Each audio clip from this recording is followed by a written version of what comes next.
Hello people, ఎలా ఉన్నారు? అందరూ బాగున్నారా? ఈరోజు నేను ఒక చిన్న మోరల్ స్టోరీతో మీ ముందుకు వచ్చానండి. అది ఆల్రెడీ మీ అందరికీ తెలుసున్నదే. అది తాబేలు మరియు కుందేలు అన్నమాట. అనగనగా ఒక అడవి ఉంటుందన్నమాట. అడవిలో ఎన్నో రకాల జంతువులు నివసిస్తూ ఉంటాయి. అందులోనే తాబేలు మరియు కుందేలు కూడా ఉంటూ ఉంటాయి అన్నమాట. కుందేలుకి ఏంటంటే నేను చాలా వేగంగా పరిగెత్తగలను అనే అహంకారం ఉంటూ ఉంటుంది. దాంతో ఎప్పుడు తాబేలుని ఎగతాళి చేస్తూ ఉంటుంది, నువ్వు మెల్లిగా నడుస్తావు అని. పాపం తాబేలు అదేమీ పట్టించుకోకుండా దాని పని చేసుకుంటూ ఉంటుంది.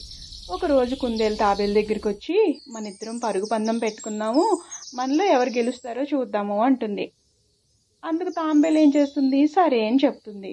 వెంటనే కుందేలు అంటుంది, నువ్వు నాతోనే పరుగు పందానికి ఒప్పుకుంటావా, చూద్దామని చెప్పి పరుగు పందెం పెట్టే రోజు రానే వస్తుంది. ఇద్దరు పరుగు స్టార్ట్ చేస్తారు. స్టార్ట్ చేసేసరికి కుందేలు చాలా వేగంగా పరిగెట్టుకుంటూ వెళ్ళిపోతుంది. తాబేలు పాపం మెల్లిగా నడుచుకుంటూ వెళ్తూ ఉంటుంది అన్నమాట. ముందుగా వెళ్ళిపోయిన కుందేలు ఏం చేస్తుందంటే ఒకసారి వెనక్కి తిరిగి చూసేసరికి తాబేలు ఎక్కడా కనిపించదు. అబ్బో, తాబేలు రావడానికి ఇంకా చాలా టైం పడుతుంది, ఈలోపు మనం పడుకుందాంలే, కొంతసేపు రెస్ట్ తీసుకుందాం అని చెప్పేసేసి ఒక చెట్టు కింద పడుకుంటుంది అనమాట. అలా కుందేలు నిద్రలో జారిపోయేసరికి వెనకాలే మెల్లిగా నడుచుకుంటూ తాంబేలు వచ్చి కుందేలుని దాటుకుని వెళ్ళి పోటీలో విజయం సాధిస్తుంది అనమాట.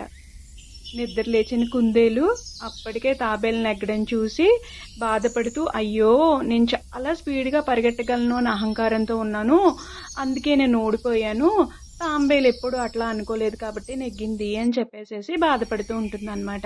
ఈ కథలో నీతి ఏంటంటే, నెమ్మదిగా కానీ క్రమశిక్షణతో కానీ పట్టుదలతో కానీ కృషి చేస్తే గెలుపు ఖచ్చితంగా సొంతమవుతుంది. ఎక్కువ అహంకారం ఓటమికి దారితీస్తుంది. Thanks for watching.